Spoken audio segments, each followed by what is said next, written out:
작년 초 한참 추울 때 이야기입니다. 중소기업을 다니는 30대 남자인데요. 중소기업이다 보니 별 쓸데없는 일로 야근이 많은 회사입니다. 거의 매일같이 하는 야근에 한참 지쳐 있었습니다. 이 시국에 저희 친구들이나 동기들은 재택근무다 뭐다 출근조차 안 하는 회사는 많은데 저희 회사는 꼭 야근을 시켜야 적성이 풀리는지 싶었어요. 할 일도 없는데 회사에 붙어 있는다고 능률이 오르는 것도 아닌데 그저 밤늦게까지 직원들 고생시키면 안 돌아가는 회사가 잘 돌아가는 것도 아닌데 몰라도 참 모른다는 생각이 들었습니다. 쓸데없는 야근으로 직원들 불만이 터져나오기 시작하니 야근은 하루에 2명만 하는 걸로 바뀌더라고요. 직원이 20명이나 되는 회사인데 2명이 남아 처리를 한다고 될 것도 아닌데 그래도 교대로 하게 되니 그마저도 감지덕지 하더군요. 회사가 큰 회사는 아니기 때문에 팀별로 직원 1명씩 각출해서 교대를 하면서 야근을 하기로 정해졌습니다. 그래도 매일같이 야근하는 것보다 일주일에 한 번꼴로 돌아오게 되었으니 한실은 돌린 셈이었어요. 저희 회사가 남자 직원이 훨씬 더 많은 회사인데 딱 3팀만큼은 팀원 전원이 여자입니다. 디자인부터 회계까지 여직원들이 할 만한 일이 다 3팀으로 쏠려 있었거든요. 그 중에서도 팀장님이 아주 아름답고 예쁜 분이었습니다. 업무 특성상 저랑은 거의 마주칠 일이 없기 때문에 출근해서 얼굴 하루도 못 보는 날이 허다했는데 이런 식으로 교대하면서 야근을 하다 보면 언젠가 3팀장님하고 같이 철야를 하지는 않을까 하는 기대가 생겼어요. 3팀장님은 저보다 6살 연상이긴 한데 같은 팀에 20대 풋풋한 다른 직원들하고 비교해도 얼굴이며 몸며 어디 하나 빠지지 않는 사람입니다. 전 직원 회식 때도 3팀이 한자리에 모여 있는데 다른 여직원들하고 같이 모여 있는데도 팀장님만큼은 눈에 확 끌어오는 미모를 가지고 있었고 술도 잘 마시는지 회식 자리에서도 언제나 분위기를 주도하는 사람이었습니다. 하지만 오르지 못할 나무처럼 느껴졌는지 그녀와 친해지고 싶은 마음과는 다르게 가까워질 염두가 나질 않더라고요. 얼굴도 꽤나 동안인데 그것보다도 스타일이 너무 좋아서 눈길이 가는 그런 사람이었습니다. 전에 한번 목표에서 지나가다 마주친 적이 있어서 인사를 한번 드린 적이 있는데 눈웃음 치면서 제 인사를 봤는데 아주 제 마음이 다 두근두근 하더라고요. 저희 팀에선 과장님이 최초로 3팀과 야근을 하게 되었는데 하필 그날 같이 처리하는 직원이 3팀의 팀장인 그녀였습니다. 내심 부러워하고 있는데 과장님이 다른 직원들한테 야근하는 날 좀 바꿔줄 수 있느냐고 물어보더라고요. 가족 행사가 있어서 그날은 집에 바로 퇴근을 하고 싶다고 하더라고요. 그런데 그날따라 다른 사람들도 다 야근을 하기가 싫었는지 아니면 다른 약속들이 있었는지 과장님 부탁에 어쩔 줄 모르고 곤란해만 하고 있었습니다. 제가 인심 써주는 척 과장님한테 말을 걸어서 야근을 바꿔줬습니다. 과장님은 저한테 신세를 졌다고 고마워했지만 속으로는 제가 과장님께 고마워하고 있었습니다. 일과가 끝나고 야근하는 사무실로 들어가니 그녀는 벌써 노트북이며 업무할 것들을 전부 챙겨서 사무실에 자리를 잡고 있더라고요. 어색하게 인사하면서 들어왔는데 팀장님은 제 인사만 봤더니 저한테 별로 관심이 없는 듯 일에만 집중했습니다. 빈자리가 많았지만 일부러 팀장님이 가까이 보이는 자리에 자리를 잡아서 흘긋흘긋 그녀를 쳐다봤습니다. 한치의 흐트러짐 없이 곱게 세워앉은 모습에 선이 참 아름답더군요. 눈이 피로한지 평소에는 쓰지 않는 안경을 쓰고 있는데 그 모습이 그렇게 아름다울 수가 없었습니다. 저녁 7시가 되어 가는데 배에서 배가 고팠는지 꼬르륵 소리가 나더라고요. 팀장님한테 식사 안 하시겠냐고 물어봤는데 다이어트 중이라서 식사를 안 하신다 합니다. 능글맞게 팀장님이 빼야 될 살이 어딨어서 다이어트를 하냐고 지금도 회사 내에서도 제일 예쁘다는 소문이 자자하다고 칭찬을 했어요. 여자는 역시 칭찬에 약한 동물인지 얼굴에 보이는 웃음을 숨기지 못하더라고요. 그때 처음으로 대화를 트게 되었습니다. 그래도 다이어트는 계속 하려고 하는 건지 도무지 밥을 먹을 생각을 안 하더라고요. 저는 밥 먹고 오겠다고 나가서 회사 근처 카페에 가서 달달한 커피를 한 잔 사와서 팀장님한테 내밀었습니다.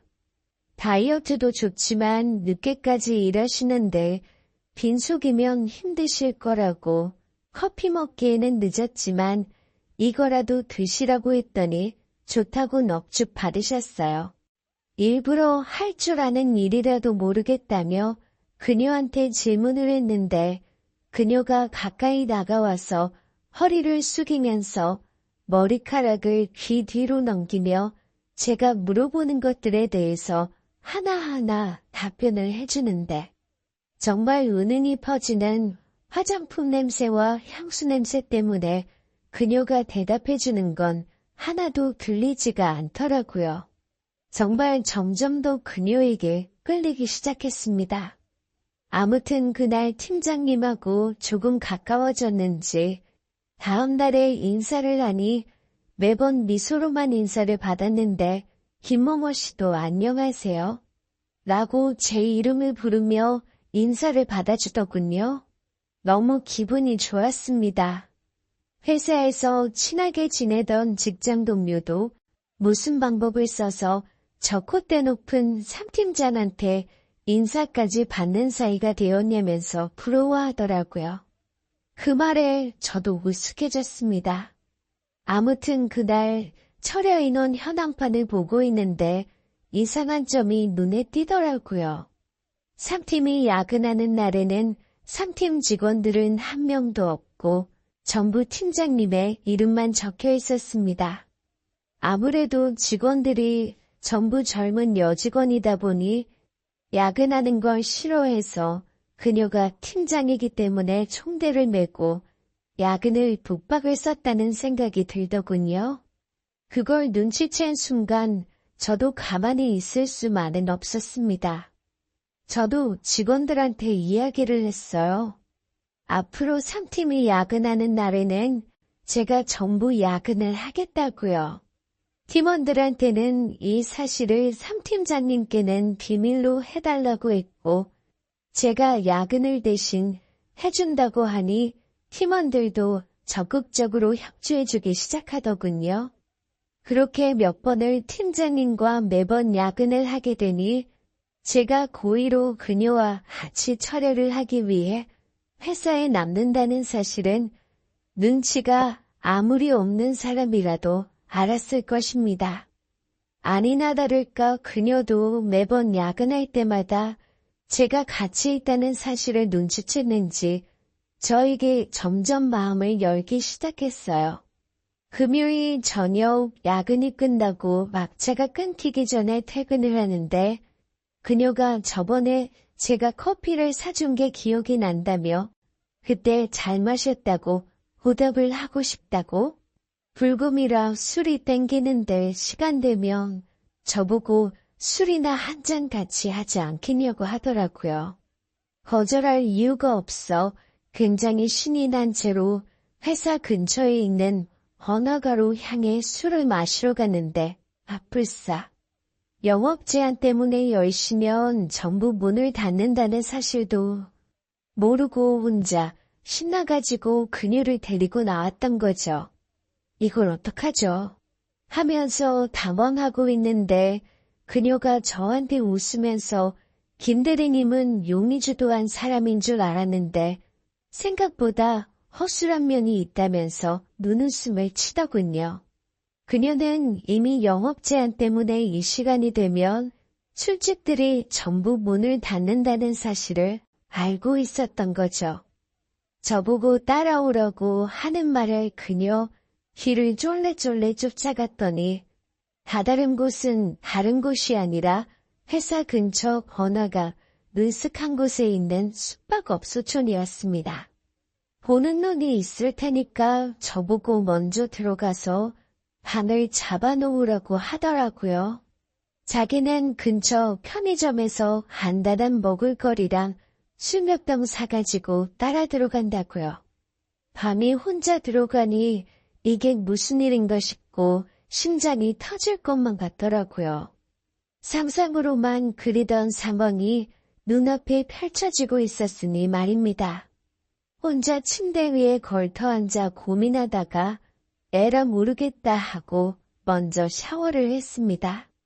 제공되는 가운으로 갈아입고 침대 근처에 다리를 꼰 상태로 앉아 있었는데 그녀가 양손 가득 술하고 안주거리를 사가지고 방으로 들어왔어요. 이미 샤워까지 마친 가운 차림의 저를 보더니 그녀가 살짝 웃으면서 김대리님은 성질고 참 급하다고 하면서 또 눈웃음을 치더라고요. 정말 그녀의 매력에 정신을 잃을 것만 같았습니다. 달려드는 저를 그녀가 살짝 밀어내더니 모든 일에는 순서가 있는 법이라며 서로를 먼저 알아가자고 하고 편의점에서 사온 소주병을 열었어요. 그렇게 한 잔 두 잔 마시며 그녀와 깊은 이야기를 나누게 되었고 그녀를 좀 더 알아가게 되었습니다. 그녀도 오늘을 작정하고 왔는지 이것저것 가방에 많은 걸 준비해 왔더라고요. 제가 연애를 많이 해본 편은 아니지만 이런저런 경험이 많은데 팀장님의 능수능란함에는 정말 두 손 두 발 다 들었습니다. 기어이 그날 사온 술을 전부 다 마시기까지 했는데 정말 저보다 연상이라는 게 믿기지 않을 정도로 지치지 않는 체력에 제가 먼저 뻗어버리고 말았습니다. 아침에 일어나니 곁에 있을 줄 알았던 팀장님은 온데간데 없고 저 혼자만 방에 남아있었습니다. 그녀가 제 머리맡에다가 종이를 하나 남겨뒀더라고요. 앞으로 금요일에 야근을 할 때는 어제처럼 연장 근무를 할 계획이니까 준비를 해놓으라고 써 있었어요. 그녀의 유머 감각에 감탄한 게 그걸 마치 품위서 마냥 만들어 놓았더라고요. 직급이 저보다 높아서 결제를 받아야 할 것은 전데 이렇게 금요일 저녁에 둘이서 야근할 때만큼은 그녀가 저를 상급자처럼 대우해주겠다고 하는 말이 너무나도 떨렸습니다. 아무튼 그렇게 팀장님과 저는 그날로부터 반년 가까이 금요일마다 둘이서만 따로 연장 근무를 하게 되었습니다. 피곤한 걸 잊을 만큼 그녀는 저에게 잘해줬는데 이 만남이 오래가지는 못했어요. 집에서 결혼 언제 하냐는 이야기가 나와서 넌지시 그녀에게 결혼 이야기를 했더니 조금 부담스럽다는 뉘앙스를 풍기면서 이제 저와는 그만 만나야겠다는 말을 하더라고요. 제가 그냥 해본 말이라고 방금 한 말은 취소하겠다고 했지만 그녀는 우리가 너무 깊이 왔는가 보다면서 이제 그만 정리를 하자고 했습니다. 제가 너무 김칫국을 마셔서 날려버린 인연인데 그래도 회사에서 마주칠 때마다 그녀는 아직도 제가 좋아했던 눈웃음을 치며 저에게 먼저 인사를 걸어줍니다.